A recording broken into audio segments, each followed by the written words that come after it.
host, Manny Ortiz. I'm here with Deborah again, and we're gonna take portraits with the Sigma 24mm f1.4. This is the native mount for Sony. So we're gonna take some wide angle portraits at my favorite location. Go ahead and check that out real quick. Gorgeous. Wide angle shots. You ready? Ready. Come on, let's do this.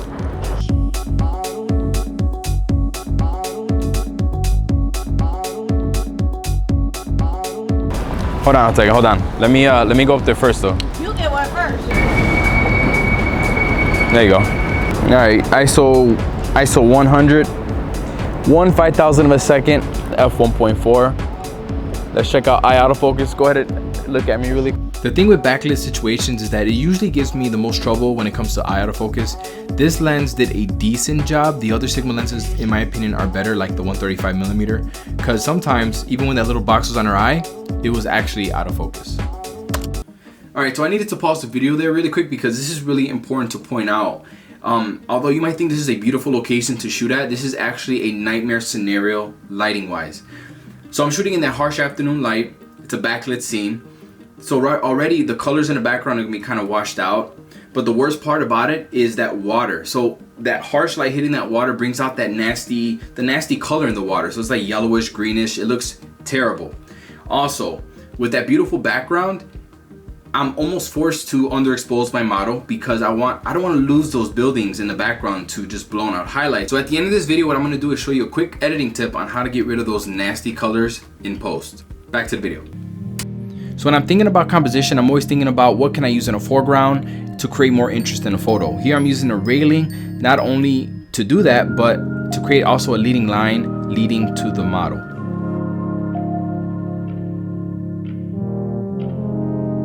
The Sigma R lenses have a reputation of being really sharp lenses, and that's why most people love them.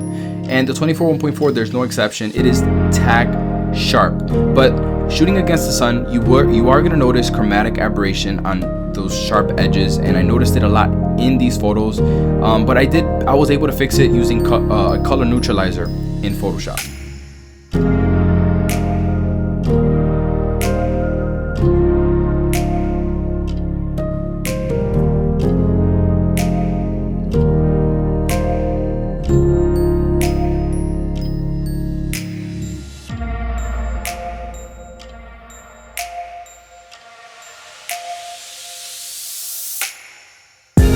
I wish I could look through my camera.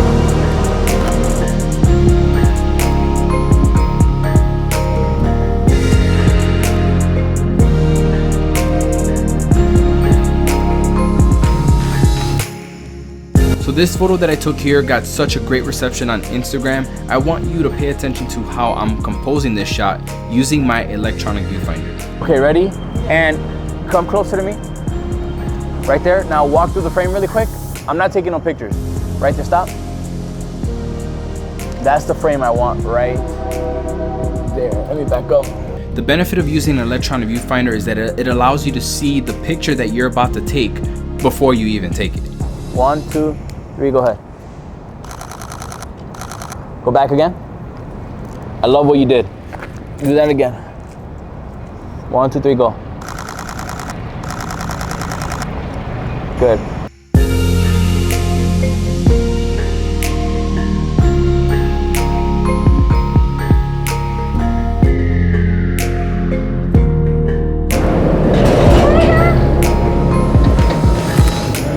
Bring your head toward me a little bit, like this. Do that again. Go tilt your head up.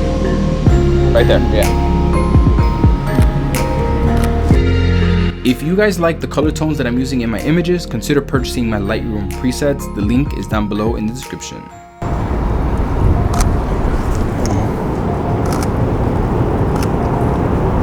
Keep doing your thing, keep doing your thing.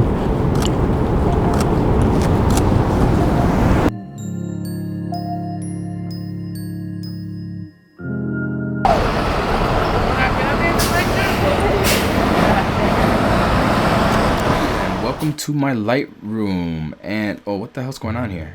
Okay. All right, so welcome to my Lightroom. Here are my custom Lightroom presets. Link to that is in the description below, but I'm not going to use those right now. I'm going to show you really quickly how to adjust the colors, how I adjusted the colors in these photos. And it might seem super easy to some of you, but to a lot of people, these little things can just go such a long way. Okay, so I'm gonna bump my exposure a little bit because you see it's really underexposed. I'm gonna just bump the exposure a little bit and then raise the shadows. And you see the dynamic range of my Sony is crazy. Look at that, there's so much play. So I'm gonna raise my shadows up to right here. Okay, and now look at the colors.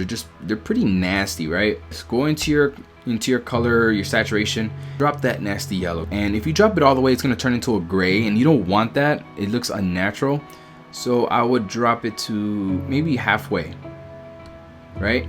So you don't have any of that yellow tone, but there's still like a little bit of yellow undertone there. It still looks a little bit natural.